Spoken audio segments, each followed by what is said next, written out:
طرح سلام کیا اور پھر اس کے بعد وہاں کھڑے ہو گیا اور کہنے لگے یا اہل المقابر، اے قبرستان والو، اے قبرستان میں رہنے والو، یہاں سونے والو، اموالکم فقد قسمت، تم تو اس دنیا سے چلے آئے اور یہاں ڈیرا ڈال دیا ہے نا قبرستان میں، پیچھے تمہارے کیا ہوا پتہ ہے؟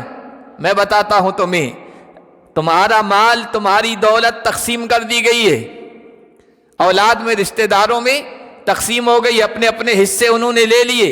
وَأَمَّا بُيُوتُكُمْ فَقَدْ سُكِنَتْ، تم نے جو گھر، بنگلے، کوٹھیاں چھوڑی تھی، ایسا نہیں ہے کہ تمہارے بعد وہ ویران ہو گئی ہے، وہ بھی آباد ہو گئی ہے، وہاں بھی کوئی رہ رہا ہے۔ وَأَمَّا نِسَاؤُكُمْ فَقَدْ تَزَوَّجْنَ بِغَيْرِكُمْ، اور تم جو بیویاں چھوڑ کے آئے تھے انہوں نے عدت گزارنے کے بعد دوسری جگہ شادی کر لی ہے۔ هَذَا خَبَرُ مَا عِندَنَا، ہمارے یہاں جو حالات ہیں وہ میں نے تم کو بتائے ہیں۔ فَمَا الْخَبَرُ عِندَكُمْ، تم کس حالت سے گزر رہے ہو، قبر کے اندر تمہاری کیا حالت ہے وہ ہمیں بتاؤ۔ پھر جو ساتھی تھے وہ کہتے ہیں حضرت علی بن ابی طالب کچھ دیر خاموش رہے، خاموش رہنے کے بعد ساتھیوں کی طرف متوجہ ہوئے اور کہا واللہ لو استطاعوا ان یجیبوا، اے میرے ساتھیوں قسم بخدا اگر ان قبر والوں کو جواب دینے کی طاقت ہوتی، اگر یہ جواب دے سکتے۔ وَكَفَى وَسَلَامٌ عَلَىٰ عِبَادِهِ الَّذِينَ اصْطَفَىٰ أَمَّا بَعْدُ۔ اعوذ باللہ من الشیطان الرجیم، بسم اللہ الرحمن الرحیم۔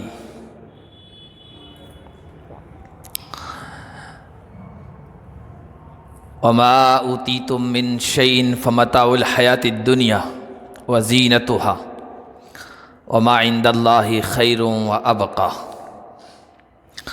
وقال النبی صلی اللہ علیہ وسلم اذا مات ابن آدم انقطع عنہ عملہ الا من ثلاث، من صدقۃ جاریۃ او عمل صالح او ولد او علم ينتفع به او ولد صالح يدعو له، او كما قال النبی صلی اللہ علیہ وسلم۔ محترم بزرگوں اور عزیز دینی بھائیوں، اس دنیا میں اللہ تعالیٰ نے انسانوں کو بھیجا اور ان کو زندگی کی مہلت دی۔ یہ مہلت ایک مختصر وقت کے لیے ہے، پھر سب کو اس دنیا سے جانا ہے۔ دنیا میں ہمیشہ رہنے والا نہیں ہے، اور جب لوگ اس دنیا سے جاتے ہیں تو لوگوں کی دو قسمیں ہوتی ہے، دو طرح کے لوگ ہوتے ہیں۔ ایک طرح کے لوگ وہ ہوتے ہیں جو اس دنیا سے گئے، انہوں نے جو نیک عمل کیا تھا وہ بھی بند، اور جو برے کام کیے تھے وہ بھی بند، نیکی اور بدی سب ختم۔ دوسری طرح کے وہ انسان ہیں کہ اس دنیا سے چلے گئے لیکن پیچھے اعمال اور کام ایسے کیے تھے، کچھ اچھے بھی تھے کچھ برے بھی تھے، اور وہ جاری ہے۔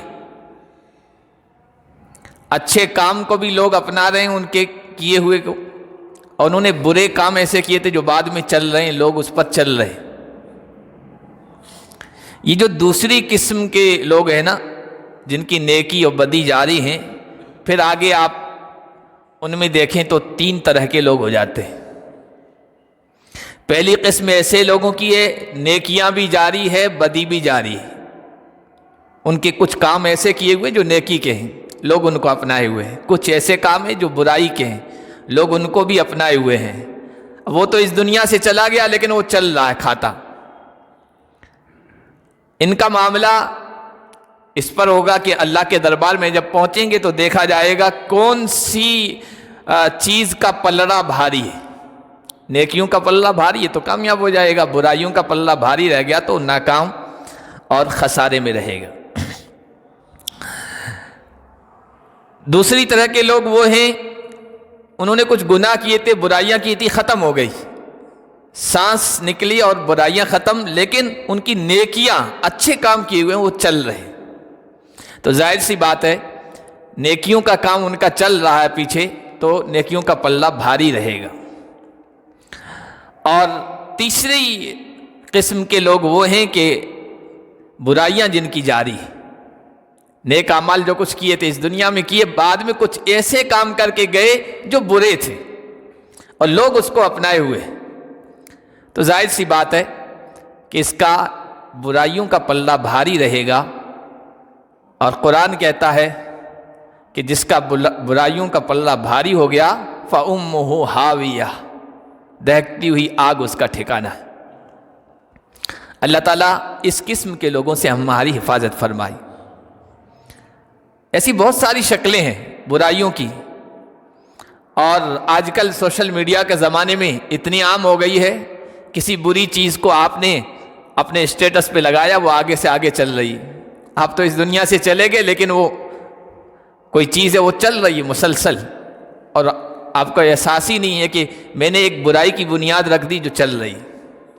اسی لیے ہمارے ایک بزرگ تھے حبیب الفارسی رحمہ اللہ، وہ کہا کرتے تھے ان من سعادت المرء اذا مات ماتت معه ذنوبه، انسان کی سعادت، نیک بختی اور خوش قسمتی کی بات ہے کہ جب وہ مر جائے تو اس کے ساتھ ساتھ اس کے گناہ بھی مر جائیں، ختم ہو جائیں، گناہوں کا سلسلہ جاری نہ ہو۔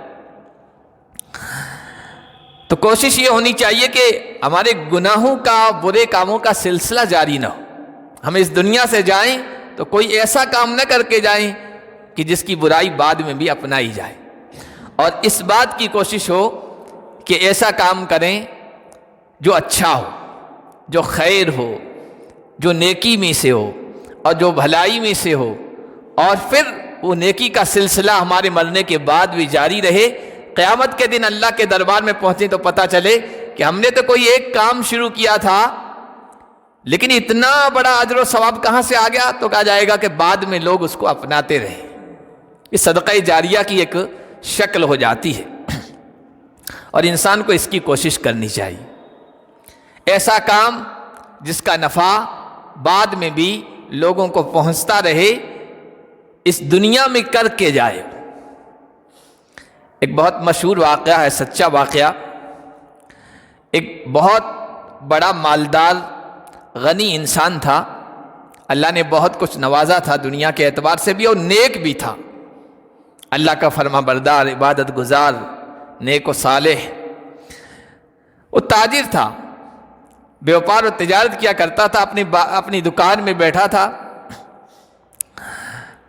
انگور بیچنے والا آگے سے گزرا تو اس نے کچھ انگور خریدے اور اپنے نوکر خادم کے ذریعے سے اپنے گھر بھیج دی، اس کو گھر پہنچا دو۔ وہ گھر پہنچا دیے گئے۔ شام کے وقت وہ نیک تاجر اپنے گھر پہنچا۔ گھر پہنچنے کے بعد اس نے اپنے گھر والوں سے کہا کہ بھائی وہ جو انگور بھیجے تھے وہ لے آؤ، کچھ میں بھی اس میں سے کھا لوں، چکھ لوں۔ تو بیوی بچوں نے کہا تو وہ تو صاحب ہم نے کھا لیے، وہ تو سب ختم کر دیے۔ کہا ایک دانہ بھی، انگور کا ایک دانہ بھی میرے لیے نہیں چھوڑا؟ کہا کہ نہیں۔ وہ ایک دم بھوچنکا سا رہ گیا، تعجب میں پڑ گیا، تھوڑی دیر خاموش رہا اور پھر فوراً گھر سے نکل گیا۔ پیچھے بیوی بچے آواز دیتے رہے لیکن وہ رکا نہیں، اور فوراً کسی زمین کے بیوپاری کے پاس گیا، زمین بیچنے والے کے پاس، دلال کے پاس، اور کہا کہ مجھے ایک بڑا زمین کا قطعہ، ایک حصہ چاہیے، مجھے خریدنا ہے۔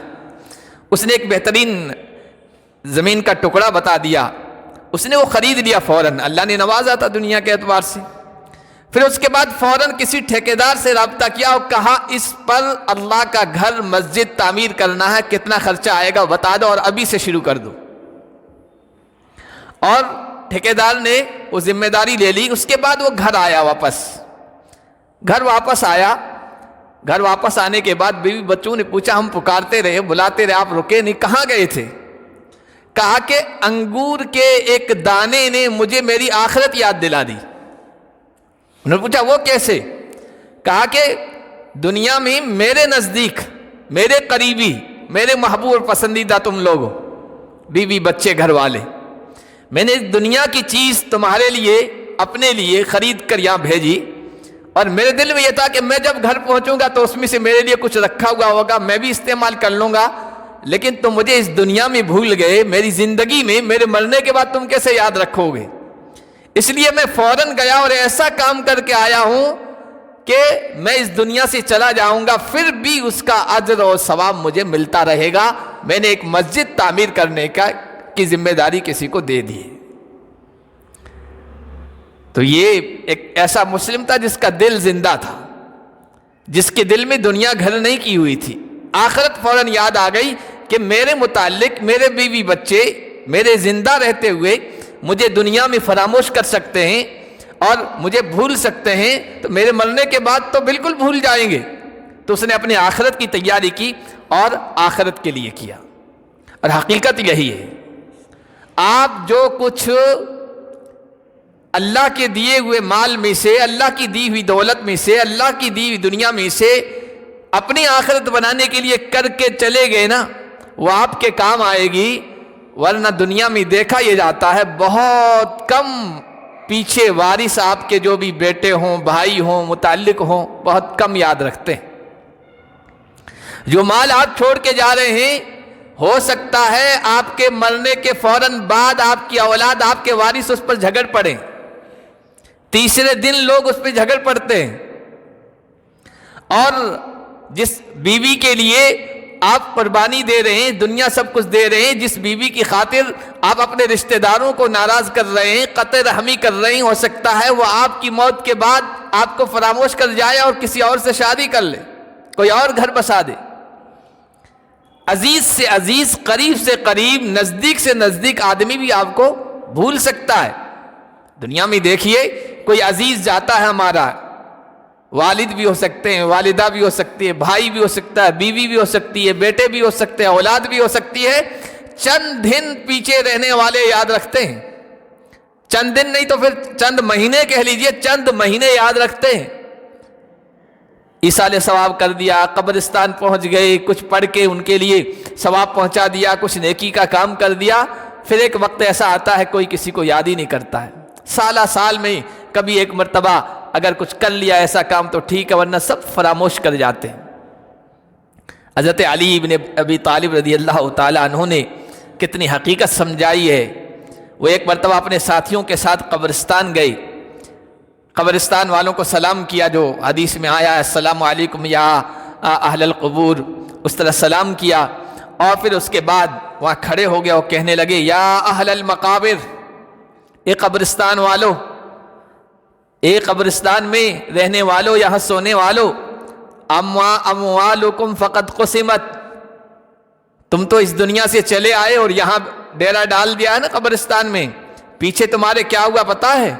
میں بتاتا ہوں تمہیں، تمہارا مال، تمہاری دولت تقسیم کر دی گئی ہے، اولاد میں، رشتہ داروں میں تقسیم ہو گئی، اپنے اپنے حصے انہوں نے لے لیے۔ وَأَمَّا بُيُوتُكُمْ فَقَدْ سُكِنَتْ، تم نے جو گھر، بنگلے، کوٹھیاں چھوڑی تھی، ایسا نہیں ہے کہ تمہارے بعد وہ ویران ہو گئی ہے، وہ بھی آباد ہو گئی ہے، وہاں بھی کوئی رہ رہا ہے۔ وَأَمَّا نِسَاؤُكُمْ فَقَدْ تَزَوَّجْنَ بِغَيْرِكُمْ، اور تم جو بیویاں چھوڑ کے آئے تھے انہوں نے عدت گزارنے کے بعد دوسری جگہ شادی کر لی ہے۔ هَذَا خَبَرُ مَا عِندَنَا، ہمارے یہاں جو حالات ہیں وہ میں نے تم کو بتائے ہیں۔ فَمَا الْخَبَرُ عِندَكُمْ، تم کس حالت سے گزر رہے ہو، قبر کے اندر تمہاری کیا حالت ہے وہ ہمیں بتاؤ۔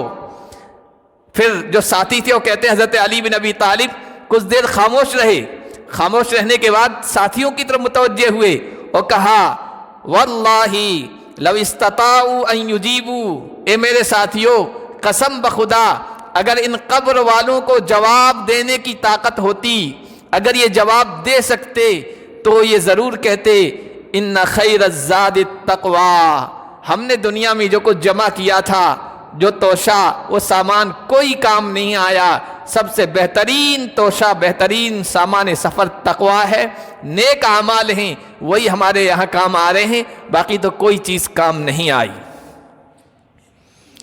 اس فانی دنیا کے لیے آج کا انسان کتنی محنت کر رہا ہے، کتنی کوشش کر رہا ہے، دن رات ایک کیے ہوئے ہے۔ آج انسانوں کی دیکھیں مادیت دنیا دل و دماغ پہ چھائی ہوئی ہے، اور دن رات دنیا کے جمع کرنے میں، مال کے اکٹھا کرنے میں، دنیا کے اسباب کو اکٹھا کرنے میں لگا ہوا ہے۔ اس کی خاطر سب کچھ بھول گیا ہے، آخرت کو بھول گیا، یہاں تک کہ اپنے اہل و عیال کو بھی بھول جاتا، فراموش کر دیتا، بیوی بچوں کو بھی۔ دنیا کمانے میں اتنا مگن ہے کہ گھر آتا ہے تو بچے سوئے ہوئے ہوتے ہیں، اور پھر صبح جب جاتا ہے اس حال میں کہ بچے سوئے ہوئے ہوتے ہیں۔ یہ حال ہو گئی دنیا کے کمانے والوں کی، آج اکثریت ایسے لوگوں کی ہے۔ بس دماغ پہ ایک بات سوار ہے، دنیا جمع کر لو، مال جمع کر لو۔ ایسا لگتا ہے اس کی محنت سے، کوشش سے، کہ دنیا میں ہزاروں لاکھوں سال یہ آباد رہے گا۔ زمینوں پر زمینیں خرید رہا ہے، پلاٹ پر پلاٹ خرید رہا ہے، فارم ہاؤس پر فارم ہاؤس تیار ہو رہے ہیں، بنگلے نہ جانے ہر محلے میں تیار کر رہا ہے۔ کوشش سے یہ لگتا ہے کہ یہ دنیا ہمیشہ رہے گی، اور یہ جو میں جمع کر رہا ہوں، اکٹھا کر رہا ہوں، یہ ہمیشہ رہے گا۔ یہاں تک کہ اسی محنت میں، دوڑ دھوپ میں، ایک وقت ایسا آتا ہے کہ بس کہا جاتا بھائی فلاں چلا گیا۔ اللہ تعالیٰ اس کی مغفرت فرمائے، بخشش فرمائے، دنیا جمع کرتے ہوئے اس دنیا سے چلا گیا۔ اور اللہ تعالیٰ نے فرمایا ایسے لوگوں کے لیے، ایسے ہی لوگوں کے لیے، لا تلہکم اموالکم ولا اولادکم عن ذکر اللہ۔ دنیا کی دوڑ دھوپ میں تمہارے مال، تمہاری دولت، تمہاری دنیا، تمہاری اولاد اللہ کی اطاعت، اللہ کی عبادت، اللہ کی فرما برداری، اللہ کے ذکر اور یاد سے تمہیں غافل نہ کر دے۔ جو ایسا کرے گا تو وہ گھاٹے میں رہے گا، نقصان میں رہے گا۔ حتی اذا جاء احدہم الموت،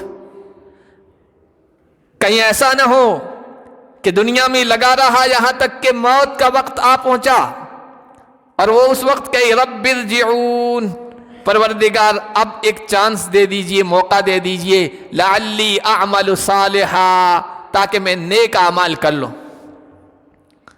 سورۃ المنافقون میں تو یہاں تک کہ آیا ہے کہ انسان یہ تمنا کرے گا کہ مجھے دنیا میں لوٹا دیا جائے، واپس ایک موقع اور دے دیا جائے، اور میں نیک اعمال کر کے آؤں گا۔ فاتصدق واکن من الصالحین، اور کون سا نیک عمل کہ دنیا میں تو بس دنیا ہی جمع کر رہا تھا نا، مال مال مال، اس مال کے اکٹھا کرنے میں اتنا مصروف رہا کہ موت بھی یاد نہ رہی، موت کا وقت بھی یاد نہ رہا، موت کو بھی فراموش کر دیا۔ وہ کسی نے کہا نا، سیٹھ جی کو فکر تھی کہ ایک ایک کے 10 کیجیے، سیٹھ جی کو فکر تھی کہ ایک ایک کے 10 کیجیے، آیا ملک الموت، کہا جان دیجیے بس کیجیے۔ اچانک آتا ہے ملک الموت کہ بس اب بس بہت ہو گیا، اب جان حوالے کیجیے۔ اب جان حوالے کرنے کا وقت آتا ہے، تب انسان کہتا ہے اب نیک عمل کروں گا۔ اللہ فرماتے میں نے تو پہلے ہی متنبع کر دیا تھا، چوکنا کر دیا تھا۔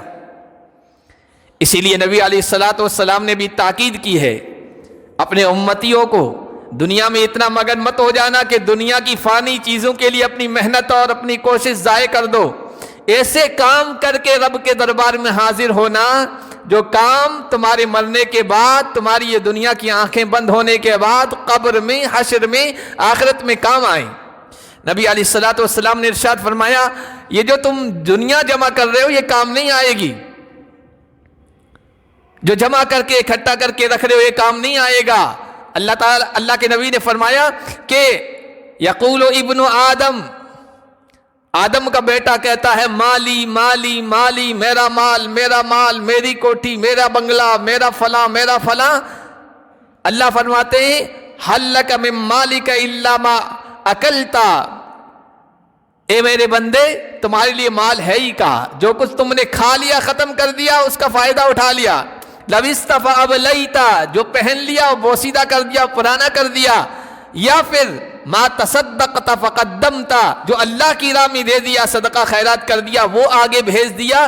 تیرے تو بس یہ 3 ہی مال ہیں، اس کے علاوہ جو کچھ ہے ما سوا ذالک اس کے علاوہ جو کچھ تو کہہ رہا ہے نا، جس پر گھمنڈ کر رہا ہے، غرور کر رہا ہے، میرا اتنا بینک بیلنس، میری اتنی زمینیں، میرے اتنے پلاٹس، میرے اتنے کارخانے، ذاہب و تارک للناس، وہ تیرا ہے ہی نہیں، تو اس دنیا سے چلا جائے گا، لوگوں کے لیے چھوڑ کے جائے گا، وہ وارث حاصل کریں گے اور وارث اس پہ لڑیں گے، تیرا اس میں سے کچھ بھی نہیں ہے۔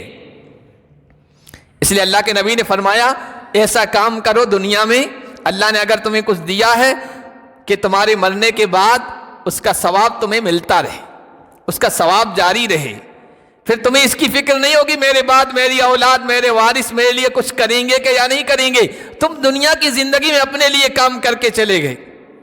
حضور نے فرمایا ان مما یلحق المؤمن من عملہ وحسناتہ بعد موتہ، انسان کے نیک عمل، حسنات، نیکیوں میں سے انسان کے مرنے کے بعد بھی جس کا ثواب جاری رہتا ہے، انسان کو ملتا رہتا ہے، فرمایا علما علمہ ونشرہ، یہ صدقات جاریہ ہے، یعنی ایسے کام جن کا ثواب آپ کو ملتا رہے گا مسلسل اس دنیا سے جانے کے بعد۔ سب سے پہلے نمبر پر اللہ کے نبی نے رکھا ہے علما علمہ، اگر اللہ نے آپ کو علم دیا ہے اور آپ اس کو آگے سکھا دیں، اس کو پھیلا دیں، جو کچھ آپ کو قرآن و حدیث کی باتیں معلوم ہیں آپ آگے تک پہنچا دیں، اوروں کو سکھا دیں، بچوں کو سکھا دیں، بڑوں کو سکھا دیں، مردوں عورتوں تک دین کی بات پہنچا دیں۔ علم سب سے بہترین صدقہ ہے، سب سے بہترین افضل صدقہ ہے۔ اسی لیے حدیث میں آیا نا کہ علم سکھانے والے کے لیے، جو معلم ہے، علم سکھانے والا ہے، اس کے لیے زمین و آسمان کی مخلوقات دعائیں کرتی ہے، چیونٹی اپنے بل میں اس کے لیے دعائیں خیر کرتی ہے، سمندر میں مچھلیاں اس کے لیے دعائیں خیر کر رہے ہیں، کیڑے مکوڑے تک اس کے لیے دعائیں خیر کرتے ہیں، سب سے بہترین صدقہ ہے۔ حضور نے فرمایا علم سکھا دو آگے، اور ولدن صالحا ترکہ، دوسری بات فرمائی اولاد کی اچھی تربیت کی ہے، نیک بنایا ہے، اللہ کا اطاعت گزار بنایا تو آپ کا وفادار بنے گا، آپ کے دنیا سے جانے کے بعد بھی آپ کو یاد رکھے گا، فراموش نہیں کرے گا، جب بھی کوئی موقع آئے گا نیکی کرنے کا آپ کو دعاؤں میں یاد رکھے گا، عبادت میں یاد رکھے گا، قربانی کا موقع آیا آپ کی طرف سے قربانی کرے گا، حج کا موقع آیا کسی کو بھیج دے گا یا خود چلا جائے گا، میرے والد کی طرف سے یہ حج اور عمرے کا ثواب ان کو پہنچا دیا جائے۔ اولاد کی اچھی تربیت کی ہے، اللہ کا بھی فرما بردار بنایا ہے، اپنا بھی وفادار بنا کے گئے ہو، یہ بھی کام آئے گا مرنے کے بعد۔ ایک حدیث میں آیا ایک مومن بندے کے جنت میں درجات بلند کیے جاتے ہیں، اس کو بلند درجات دیے جاتے ہیں، تو وہ کہتا پروردگار میں تو دنیا سے چلا آیا، عمل تو ختم ہو گیا، انا لی، یہ میرے درجات بلند کس وجہ سے کیے جا رہے ہیں؟ تو اللہ کی طرف سے جواب دیا جاتا باستغفاری ولدیک لکا، تمہاری اولاد جو تم نے اچھی تربیت کی تھی جن کی، وہ تمہارے لیے دعا کر رہے ہیں، استغفار کر رہے ہیں، اس کی وجہ سے آج تمہارے درجات بلند کر دیے گئے۔ پھر حضور نے فرمایا مصحفاً ورثہ، قرآن وراثت میں چھوڑ دیا، مسجد میں قرآن رکھ دیا تھا، مدرسے میں قرآن پڑھنے والے بچے ہیں ان کو قرآن دے دیا تھا، اور علماء نے لکھا صرف قرآن نہیں، آج کل ہم چونکہ قرآن کو ہی سمجھتے کہ قرآن دے دیا، مسجد میں رکھ دیا، مدرسے میں دے دیا تو ثواب ملے گا، بلکہ قرآن کو سمجھنے کے لیے جو کتابیں ہیں، تفسیر کی، حدیث کی، دین کی جتنی بھی کتابیں ہیں، اگر ان کی ضرورت ہے وہ بھی آپ دے دیں، وہ بھی صدقہ جاریہ ہوگا۔ بعض مرتبہ قرآن اتنے ہو جاتے ہیں کوئی پڑھنے والا نہیں ہوتا، اس کے بجائے آپ قرآن کے بجائے تفسیر قرآن، حدیث، دین کی کتابیں پڑھنے والوں کو دے دیں، مطالعہ کرنے والوں کے لیے اس کا انتظام کر دیں، مدرسوں میں دے دیں، مکتبوں میں دے دیں، اس کا بھی ثواب ملے گا۔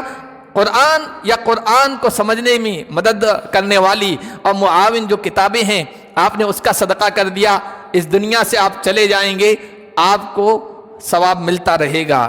او مسجد بنا ہو، یا حضور نے فرمایا مسجد تعمیر کر دی، اگر اللہ نے آپ کو دیا ہے اکیلے مسجد کھڑی کروا دی، تعمیر کروا دی، اور اگر نہیں دیا تو حسب استطاعت، حسب گنجائش، جتنا بھی ہو سکتا ہے مسجد کی تعمیر میں آپ حصہ لے لیں، یہ بھی صدقہ جاریہ ہے۔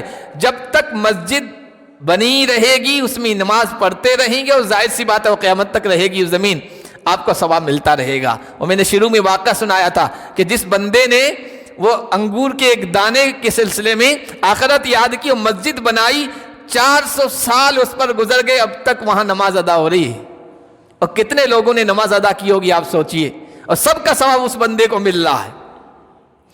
تو حضور نے فرمایا او بیتن لابن السبیل بنا ہو، مسافروں کے لیے آسانی کے لیے سرائے بنا دیے، مسافر خانے بنا دیجیے۔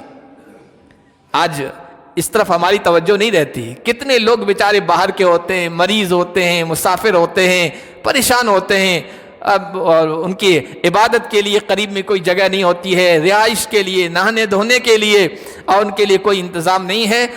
ایسا پہلے نہیں ہوتا تھا۔ آپ پرانے مسلمانوں کو دیکھیں، انہوں نے کتنی زمینیں وقف کی تھی سرایوں کے لیے، مہمان خانوں کے لیے، مسافروں کے لیے، بیماروں کے لیے۔ ہمارے اسلاف کی ایک تاریخ ہے، یہاں ہندوستان ہی کی دیکھیں، دوسرے جگہوں کو چھوڑیں، ریلوے کے بعد سب سے زیادہ زمین کس کے پاس ہے؟ وقف کے پاس ہے۔ یہ وقف کی زمین کہاں سے آئی اتنی ساری زمین؟ یہ ہمارے بڑوں نے، ہمارے بزرگوں نے، پہلے کے مسلمانوں نے یہ صدقہ جاریہ کے طور پر وقف کی تھی۔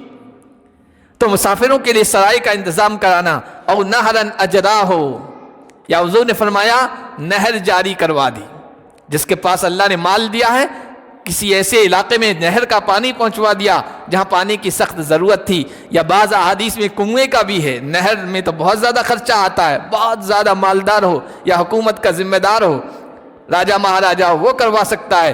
عام بندہ ہے اور علاقے میں پانی کی کہیں ضرورت ہے، کنواں تو کھدوا ہی سکتا ہے ہر انسان۔ 70,000، 1 لاکھ، 1.5 لاکھ میں پانی کا انتظام ہو جاتا ہے، لوگوں کی اور وہاں کے جانوروں کی ضرورت پوری ہو جاتی ہے۔ پانی کا صدقہ بھی علم کی طرح حضور نے فرمایا افضل صدقہ ہے۔ حضرت سعد بن عبادہ کی والدہ کا انتقال ہو گیا، حضور کے پاس آئی، کہا یا رسول اللہ میری والدہ کا انتقال ہو گیا ہے، میں ان کی طرف سے صدقہ کرنا چاہتا ہوں، کیا صدقہ کروں؟ سب سے افضل صدقہ کون سا ہے؟ حضور نے فرمایا افضل صدقہ سقی الماء، پانی کا انتظام کرنا ہے، لوگوں کو پانی پلانا ہے۔ تو حضرت سعد بن عبادہ نے اپنی والدہ کی طرف سے ایک کنواں کھدوا دیا۔ پانی کا صدقہ گناہوں کی معافی کا ذریعہ ہے۔ حدیث میں بخاری شریف میں موجود ہے، پچھلی قوموں کا واقعہ حضور نے بیان فرمایا۔ ایک آدمی گزر رہا تھا، بعض روایت میں ایک فاحشہ عورت، اپنا جسم بیچنے والی فاحشہ عورت جا رہی تھی، اور اس کو پیاس لگی، اور ایک کنواں تھا، وہ پانی لینے کے لیے وہاں پہنچی، اس نے پانی پیا، کسی طریقے سے نکالا اور پانی پیا۔ پانی پینے کے بعد کیا دیکھتی ہے کہ ایک کتا سے سک رہا ہے، اللہ کی مخلوق ہے، کتا ایسے سک رہا ہے، پانی کی اس کو ضرورت ہے پیاس کی وجہ سے۔ اس کو رحم آ گیا، اس نے اپنے موزہ نکالا اور کسی طریقے سے اوڑھنی کے ذریعے سے پانی نکالا اور موزے کے ذریعے سے اس کو پلایا۔ حدیث میں آیا، حضور نے فرمایا اللہ نے اس کی بخشش کر دی، کتے کو پانی پلا دیا، اس کے لیے پانی کا انتظام کر دیا۔ بلکہ اگر کسی کو بیماری یا خطرناک بیماری ہے، کوئی مرض ہے اور وہ شفا نہیں مل رہی ہے، آپ جہاں پانی کی ضرورت ہے وہاں پانی کا انتظام کیجئے۔ پانی کے صدقے میں بیماریوں کو ختم کرنے کی زبردست تاثیر ہے۔ عبداللہ ابن مبارک رحمۃ اللہ علیہ کے پاس ایک آدمی آیا، کہنے لگا حضرت میرے گھٹنے میں زخم ہو گیا ہے، کوئی پھوڑا نکل آیا ہے، اور 7 سال ہو گئے، کوئی نسخہ نہیں چھوڑا، کسی طبیب حکیم کو نہیں چھوڑا، کسی ڈاکٹر کو نہیں چھوڑا، سب کے پاس پہنچا ہوں اور وہ صحیح نہیں ہو رہا ہے۔ عبداللہ ابن مبارک نے کہا دیکھو کسی ایسی جگہ کو تلاش کرو جہاں لوگوں کو پانی کی ضرورت ہے اور وہاں پانی کا انتظام کر دو، تو انشاءاللہ اللہ کی ذات سے امید ہے کہ تمہارا زخم صحیح ہو جائے گا۔ اس نے کہ وہی ایسی جگہ تلاش کی، مستحق جگہ پانی کے لیے، وہاں کنواں کھدوا دیا اور پانی جاری ہو گیا۔ جیسے ہی پانی سے فائدہ لوگوں نے اٹھایا، اس کے گھٹنے کا زخم صحیح ہو گیا۔ ایک اور واقعہ، سچا واقعہ، امام حاکم رحمۃ اللہ علیہ کا ہے، بڑے محدث گزرے، ان کے چہرے پر کوئی زخم ہو گیا تھا اور وہ صحیح نہیں ہو رہا تھا۔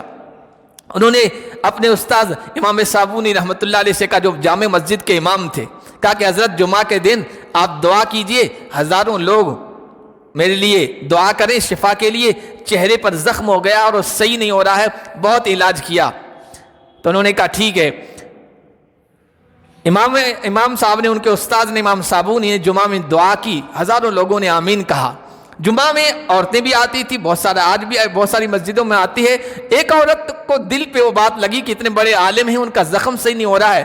وہ کہتی ہے میں گھر گئی اور میں نے رو رو کر خوب دعا کی اس کے بعد اللہ تعالیٰ سے کہ امام حاکم کا زخم ٹھیک کر دے۔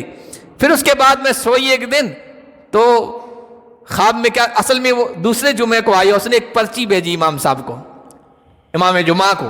اس پرچی میں کیا تھا وہ میں بتا رہا ہوں. کہنے لگی کہ میں نے یہاں سے دل پہ لیا اور امام حاکم کے لیے خوب دعا کی اللہ ان کے زخم کو ٹھیک کر دے. پھر میں سوئی تو حضور خواب میں آئے اور گویا اشارہ کر رہے کہ امام حاکم سے کہہ دو کسی جگہ پانی کا انتظام کر دو، تم نے علاج تو بہت کرا لیا لیکن یہ کام بھی کر دو تو انشاءاللہ فائدہ ہوگا. یہ ان کے استاذ نے امام حاکم کو بتایا کہ اس طرح کی بات خواب کسی نے عورت نے دیکھا ہے اور وہ اس طرح اشارہ حضور نے کیا ہے. امام حاکم رحمۃ اللہ نے اپنے گھر کے باہر پانی کا انتظام کر دیا راہگیروں کے لیے، آنے جانے والوں کے لیے. انہوں نے پانی پینا شروع کیا، پانی کا فائدہ اٹھایا. 7 دن نہیں گزرے تھے کہ زخم ٹھیک ہونا شروع ہو گیا.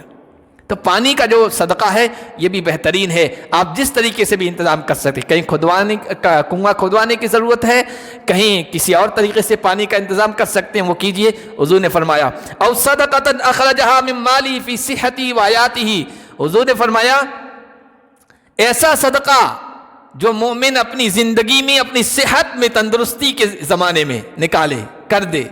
مرتے وقت تو سب انسان کرتے ہیں اب تو دنیا کا کوئی فائدہ نہیں، مال کا فائدہ نہیں، اتنا مسجد میں دے دو، اتنا فقیروں کو دے دو. نہیں، صحت کی حالت میں کہ ابھی اور زندگی ہے یہ بھی اس کے سامنے ہو، اور تندرستی کی حالت میں زندگی میں ایسا صدقہ کر جائے جو مرنے کے بعد بھی اس کا ثواب اس کو ملتا رہے. حضور نے یہ باتیں ارشاد فرمائی اور کہا جو یہ کام کرے گا ان کو ان کے مرنے کے بعد، ان کی موت کے بعد بھی ثواب ملتا رہے گا. یہ صدقہ جاریہ کی شکلیں ہیں. اس کے علاوہ بھی بہت ساری ایسی چیزیں ہیں، شکلیں ہیں، صورتیں ہیں جس کو انسان اختیار کرے تو اس دنیا سے وہ چلا جائے گا لیکن اس کا ثواب جاری رہے گا. تو ہر بندے کو، مومن بندے کو کم از کم کوشش یہ کرنی چاہیے کہ صدقہ جاریہ کی جو بھی شکل ہو سکتی ہے نا، اگر اکیلا کر سکتا ہے اکیلا انجام دے، ورنہ اس میں حصہ ڈال دے، اپنا شیئر ڈال دے. جس کا حضور نے یہی تو فرمایا مسجد تعمیر کر دی، جس کی گنجائش ہے پوری مسجد تعمیر کرا دی. اور بعض حدیث میں کبفہ سے قطات پرندہ ہوتا ہے اس کے انڈے کے برابر بھی مسجد تعمیر کر دیا. اب انڈے کے برابر مسجد میں کوئی نماز تھوڑی ہوتی ہے. اس کا مطلب علماء نے یہی دیا کہ ایک اینٹ بھی دے دے، ایک گٹا سمیٹ دے دے، کچھ سریے دے دے، یا خود کچھ اپنا وقت دے دے، کچھ مزدوری کر لے للہ، اللہ کے یہاں ثواب پانے کے لیے، وہ بھی مسجد کی تعمیر میں شریک ہوگا. کوئی بھی ایسا کام جو صدقہ جاریہ کی شکل کا ہے اور اس میں آپ حصہ ڈال دیں، آپ اس دنیا سے چلے جائیں گے، آپ کو ثواب ملتا رہے گا. ورنہ دنیا اکٹھا کر کے جمع کر کے یہاں دنیا میں چھوڑ کے جائیں گے، آپ کے پیچھے آپ کو سب فراموش کر دیں گے، بھول جائیں گے. قریبی عزیزی رشتہ دار بھی چند دنوں کے بعد بھول جاتے ہیں اور مال کی محبت میں، دنیا کی محبت میں مگن ہو جاتے ہیں. عقل مند انسان وہ ہے جو اپنی زندگی میں اپنے لیے کچھ کر کے جائے. اللہ پاک ایسے عقل مندوں میں ہمارا بھی شمار فرمائے. آخر دعوانا